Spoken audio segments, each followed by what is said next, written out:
Hey YouTube, this is Crazy Horse. We're at the end of Bank Run Week 1. Welcome to Casino Economics.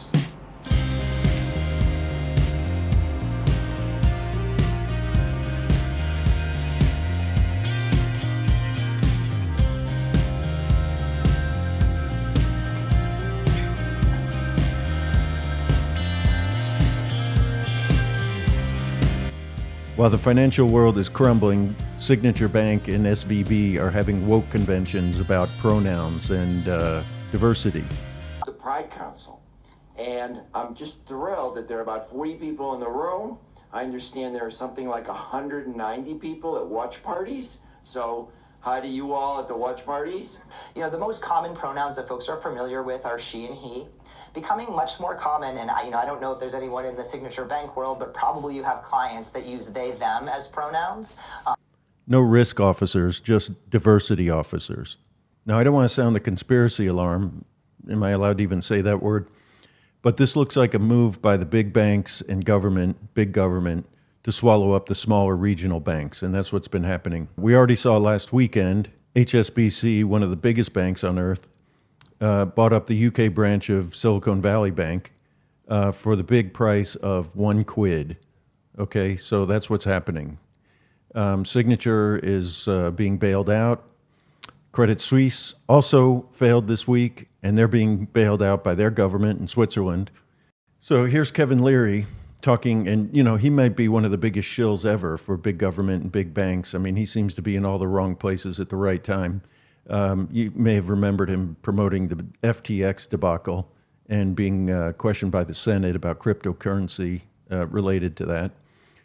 So here he is on Tucker Carlson talking about how this is a good thing, that the big banks are eating up all the smaller regional banks.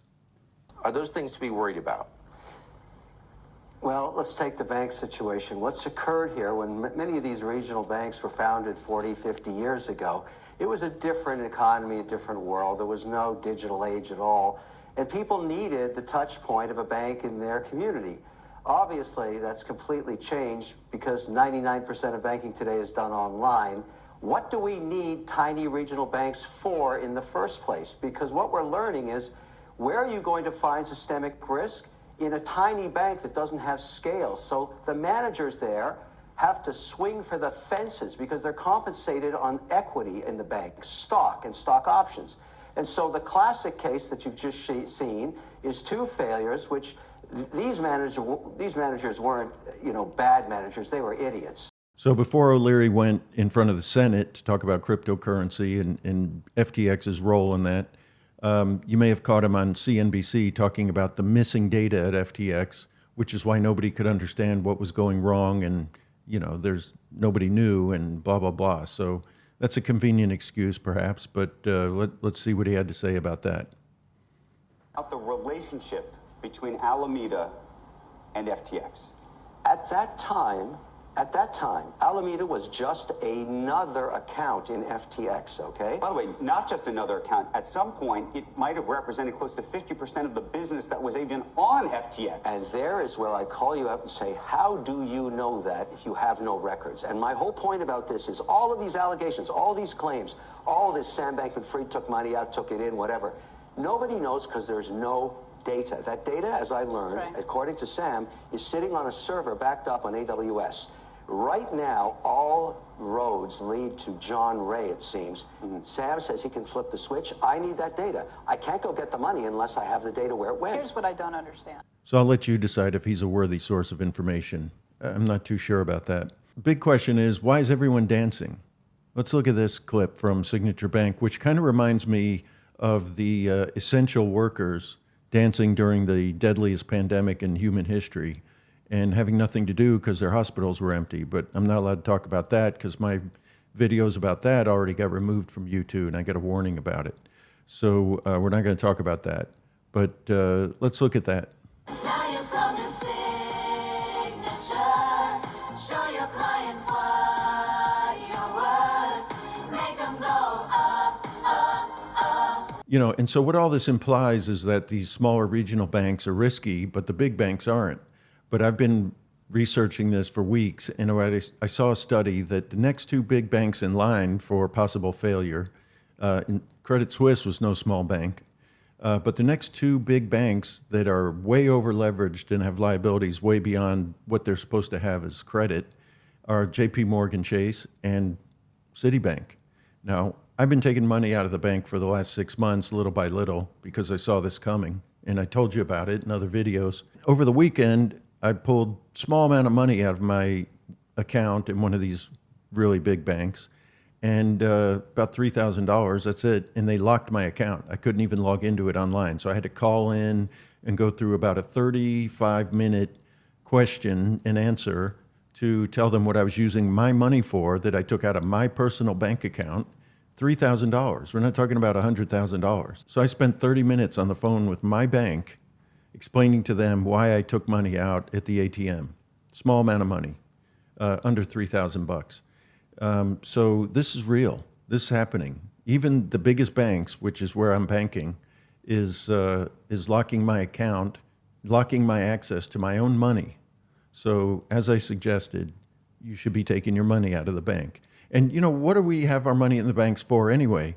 I mean, we get a job, our employer asks, fill in the direct deposit form, you have your check directly deposited into your account, and then you pay your bills out of that account. But you're not making any money on that money, you're not getting any interest.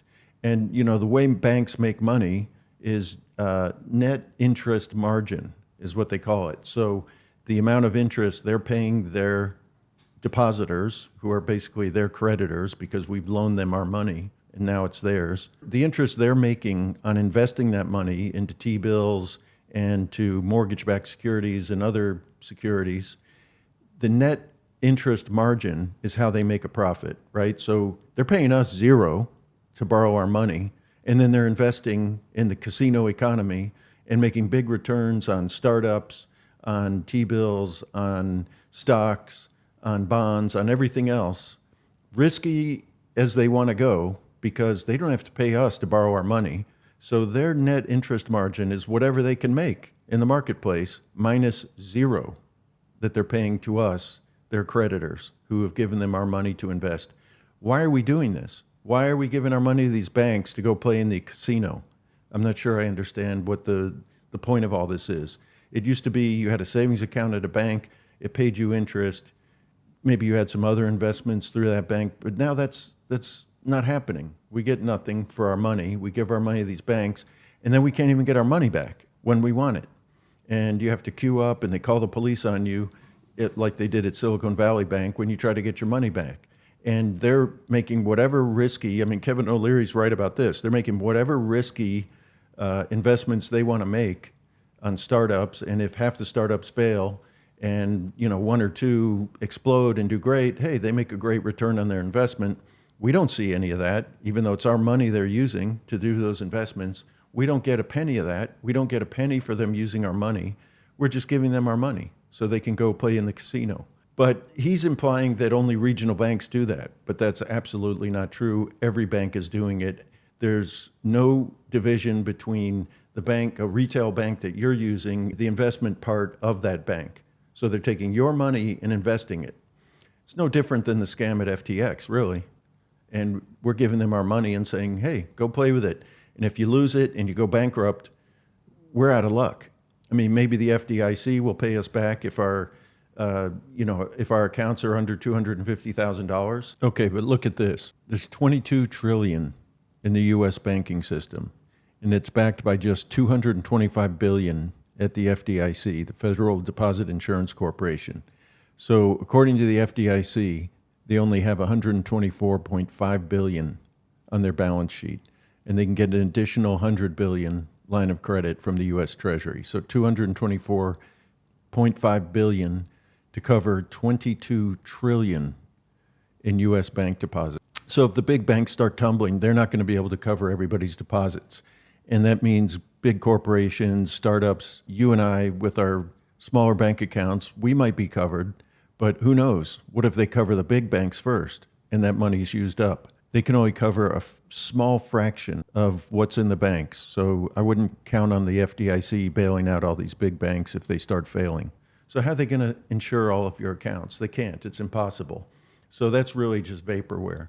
So if there's a bank run and a lot of banks fall, the FDIC can't pay you back. And if you're a business and you have $10 million in the bank, you're only insured up to $250,000. The rest of it, good luck.